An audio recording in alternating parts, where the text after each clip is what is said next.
All right, welcome back to another video. Today we're going to be taking a look at this guitar, which is the Donner NHL-500 headless guitar.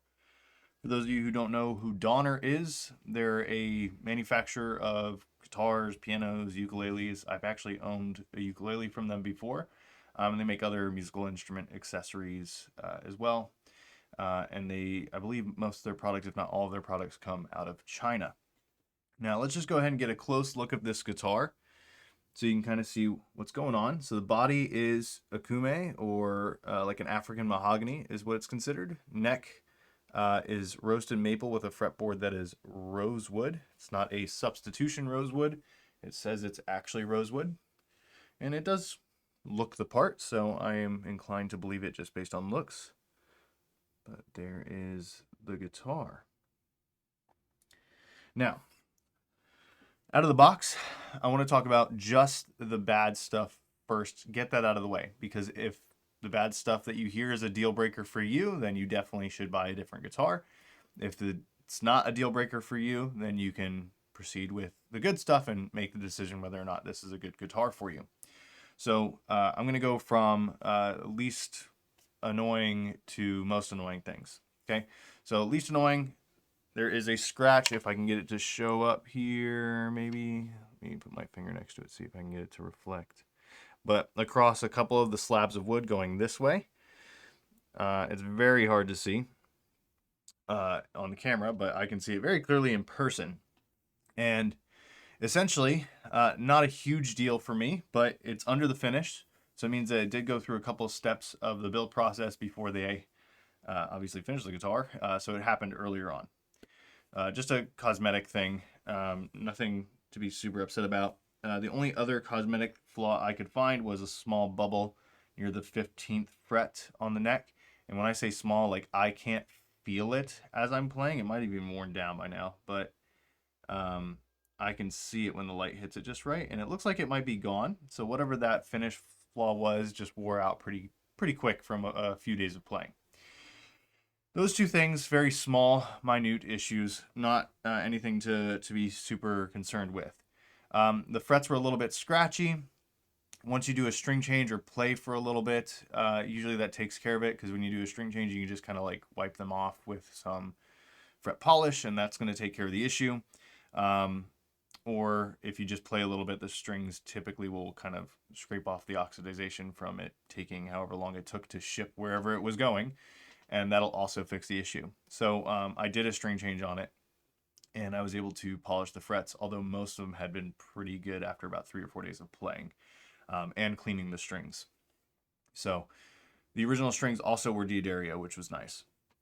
Now, there was only maybe 1 or 2 things that were very difficult to get over, and only difficult to get over because I know most people won't have the tools to fix this, even though I did. So first thing was low E would buzz on the open string. So if you can't tell, there is a 0 fret. And all that was happening was the nut slot for low E just wasn't cut deep enough. Took maybe about a minute or two. Filed down the slot because I have nut files, and it sits on top of the fret now. Causes no issues, no dead note or anything like that. The other issue that was a little bit hard to get over, and maybe more so than the low E buzzing on the open string, was frets 5 and 13 were high, and 14 was also a little bit high. So what I ended up having to do was just spot level those specific frets, because it was only on the high E string that they were actually choking the note. Everywhere else it was fine, and it wasn't like a perfect dead note either. The note did ring, but if you picked hard, it would not ring at the correct fret. It would start hitting the next one. So it was, you could definitely pick a little bit lighter and get around it, but it was very annoying if you were like if I was like playing into something and that started happening. Okay, so other than that, there was nothing else that I have notably that was bad. That isn't maybe a personal preference thing. I will note one other thing that I've heard from a couple of people is the pickups are not that great. This is definitely a personal preference. Some people really care about the sound of their pickups. Some people do not. I would say I'm in the middle. I like, they can be okay. These ones I'm going to upgrade, but if you look at these single coils, you can see that they're a symmetrical route. So if you want to upgrade these, you do have to get flangeless. I did measure and test out if another set would fit, and they do not. The pickup covers, if you have, so mine's really low output, but if the pickup covers themselves are plastic, so you can remove them if you want a little bit more output, but I didn't notice any difference when taking them off, and they are super glued on.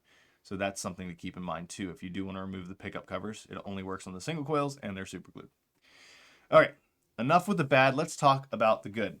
Out of the box setup was great. Not exactly where I would want it, but completely playable. I'm going to compare a lot of things to other headless guitars that I have purchased and played.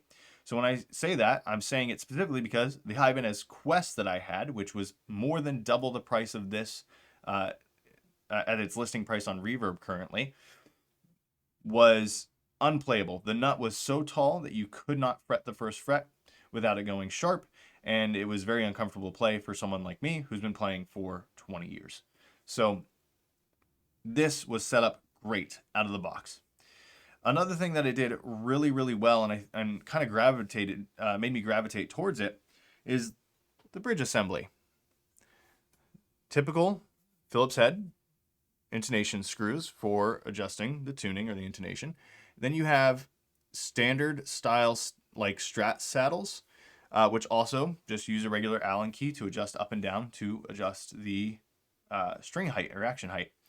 So I'm pointing this out because on the NK guitar that I had, on the GOC guitar I had, on the Ibanez headless guitar I had, all three of those headless guitars had similar hardware to this, where one or both or all of those things was pretty easily adjustable. All three had a good, easy, like normal saddle height adjustment. The intonation was a little bit different on the NK. It had a shaft that you had to loosen and scoot back and forth, but you could do it under string tension. Strandberg Bowden Essential can do it under string tension with a shaft that slides back and forward. It's not great though. I do not like doing it. You only have to do it once, but it is annoying to do, and it's a learning curve for anybody who's not that used to setting up their instruments. I'm sure a skilled tech or luthier would be able to figure it out though. String height is completely adjustable while the strings are under tension, whereas on, again, Strandberg, you cannot do that. On the other guitars, the Ibanez, the NKs, and the GOC, string height is completely adjustable, at least on the ones I've used, just from using an Allen key like this one. So again, all of those about double the cost of this. Good job on you, Donner, for making that happen. Okay. The switch feels good. It is a circuit board switch. I opened it up. It's not a mechanical switch. I will actually be upgrading, like I said, the pickups and the electronics. But that being said, other than the pickups being really low output and a little bit just kind of, there's not a lot of clarity in all the notes. And again, that's a personal thing. Some people might just really like them and try to EQ them or something. I have had little success with that working for me so far. But the switch itself works great. It feels nice and solid. The knobs feel fine. They did loosen up a little bit after a few days of playing, and they work as you would expect. Nothing to complain about with the actual electronics. But just as I said, it is a circuit board switch, and the pots, while they are 500K, they are dime-sized pots. So for those of you who really like full-size potentiometers, that's something to keep in mind.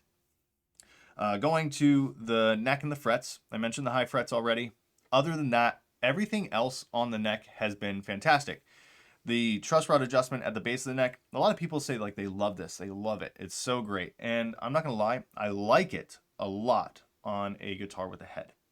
Without a head, you could definitely have an access point up here, kind of like the Strandberg does. I believe the NKs did as well, and it's not a problem. So while I like this, if it had been up here, I would not have been upset. The fretwork itself, other than it being a little scratchy and those couple of high frets, which on a guitar at this price point, not that surprising, everything's been fantastic. I set up the guitar and I lowered the action more than when it came to me, and I've had no issues once I spot leveled those frets. So that's really good sign. I do kind of wish they went with stainless steel frets for one important factor. I do not care all that much about all of the frets being nickel except when you add a 0 fret. So either I think maybe if they do a future iteration of this guitar, maybe do just a bigger nut in place of the nut and the 0 fret, or do stainless steel frets. I'm not sure whichever would be more cost effective, but the reason I say that is the string tension pulling down on a 0 fret typically wears it down, in my experience, faster than a nut actually wears down, which is crazy to think about. But it's because when you crown a fret, it's going to be a little bit more of a point that gets pushed down versus the nut, which distributes the weight a little bit more evenly across a slightly thicker surface. So even though the nut's a softer material, it doesn't wear down as quickly. Again, in my experience, that's how it's been. So not a bad thing. It's just something that, I've already noticed there's some, like, not divots, but I'm getting some marks from the strings when I changed them in that 0 fret. And, if you play for 2 years and it starts to be a problem, then you're going to have to get it refretted. And a refret is usually going to cost roughly the same, if not maybe just a little bit less than this guitar cost, which could be a deal breaker for some people. The locking mechanism up here. So I want to talk about how this is good compared to, again, other guitars I've tried. I hate the design of Strandberg's. You have the screw in the top and a plate underneath the string. So you essentially take the screw out, you feed the string in, and there's a little plate blocking the string from hitting the screw that mounts the locking mechanism into the neck itself. I hate that because sometimes you'll pull the string out and it'll kind of flip the disc and you'll lose it or something. And yes, you can order more. They're not expensive, but it's not something I want to have to worry about. So I don't like that. Although I will say it locks in place. It does work. It's just a more finicky thing. The discs also tend to get in the way sometimes of trying to feed the strings through the locking mechanism. And I've had 5 Strandbergs. All of them have had the exact same issue. I will note, however, though, the pre-NX were worse than the NX, and the NX seems to be a little bit worse than the Essentials hardware, which I do not recall the name of it off the top of my head. Over to the Ibanez. The Ibanez actually mounted the locking mechanism on the back of the neck. What this meant is it still had a screw going from the top, locking the string down, but there was no disc that had to block the string from getting crimped against the screw itself and potentially snapping. Great design. You did have to kind of like feed the string through both sides of the locking mechanism, which was still a little finicky, but way better and easier than this. I never had any problems getting a string through that mechanism, or at least not to the extent of, like, I've spent literally 5 minutes trying to get one string through this before. I believe in my restringing a Strandberg Bowden video, that is where it took that much time. But so the Ibanez did a great job. The NK and the GOC. So the GOC is very similar to this, has a 2 screw system. So you loosen the screws, you feed the string through, you put the 2 screws down. It was no plate or anything like that, little metal disc. And just like this one, there's no metal disc because it mounts to the top rather than the back or the front. So nice design on this. I will say the holes are a little small, so I did struggle a little bit getting the strings through, but it really wasn't that bad until I got to like B and high E. The NK had the best design, I think, which was very similar to the Strandberg. However, it was, instead of a hole for the string to go through, it was a slot, and then the screw fed into the slot. So you could lay the string through the slot, tighten the screw down, and then cut the string, and it would just lay in the slot. So there's no risk of getting poked or anything, which the Ibanez had problems with. Like, if you had the string sticking out, it could poke you. The Strandbergs all have problems with that. The NK had no issue with that. The GOC, I don't recall. I only had it for a few days before I actually sent it back because I could not turn the tuners at all. Which, by the way, tuners on this are pretty smooth. So I think Donner did a good job with this, and they put this little like brace around here that allows you to kind of like protect yourself from, unless you literally stick your fingers in and you can see the strings are sticking through. Unless you literally stick your fingers in, you're not going to get poked. And all you do is you put the string through, it comes through this end, and then when you're done stringing, tuning, stretching, all that stuff, you just cut them inside there. And it's pretty easy. There was no issue with that whatsoever. So I think this design is probably maybe my second favorite. I do feel like the 2 screws isn't necessary. But I do like it because I lock the top screw first and then I lock the bottom screw, and that string's not going anywhere. I've had a couple of times where I just under tightened the screws on the Stramberg and they do slip a little bit.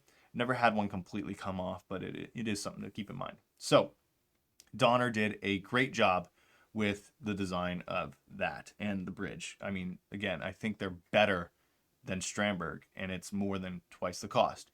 I think they're as good as the Ibanez, which is twice the cost.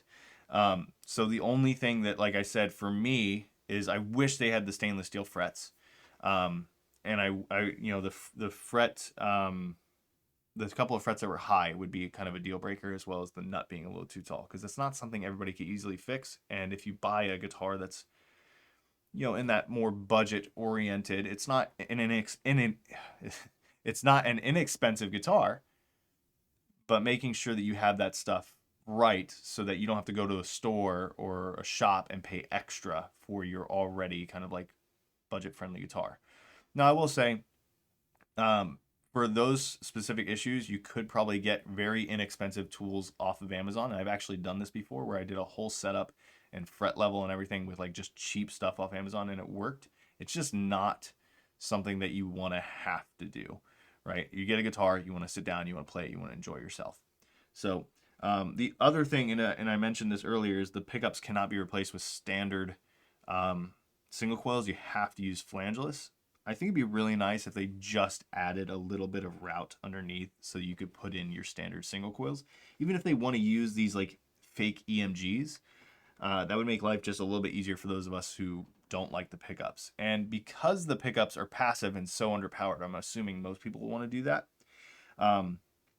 But cool thing about the wiring actually is if you open up the cavity, at least on mine, they use quick connects. So the pickups are all wired to a male quick connect, and the pots and the jack and the switch are all female. So everything just hooks up through quick connects. There's only like maybe 4 or 5 wires that are connecting things that are not through a quick connect, which would be like the ground to the volume to the tone or something like that, or the connection from the volume to the tone. So Donner, you guys did a great job. There's a little bit of room for improvement, but not much. And honestly, I feel like I'm going to be picking this guitar up more than my Stramberg. The neck is less offensive. Not that I don't like the Stramberg neck. It's just more traditional as far as shape. It's asymmetrical, which if you've ever played an NK guitar, which most people have not, but it is very similar to that, but not as dramatic. An NK is literally feels like you're playing a Stramberg that was rounded over. And this feels so subtle that I don't think, unless I was told, I would even initially notice that it was asymmetrical. So, a lot of good points for Donner on this guitar, and I look forward to seeing anything else they do with this body shape in the future. Thank you so much for watching this video. If you do have any questions, please leave them in the comment section down below. Make sure to give this a thumbs up if you found it helpful, and if you want to see more content from me, subscribe, and I'll see you soon.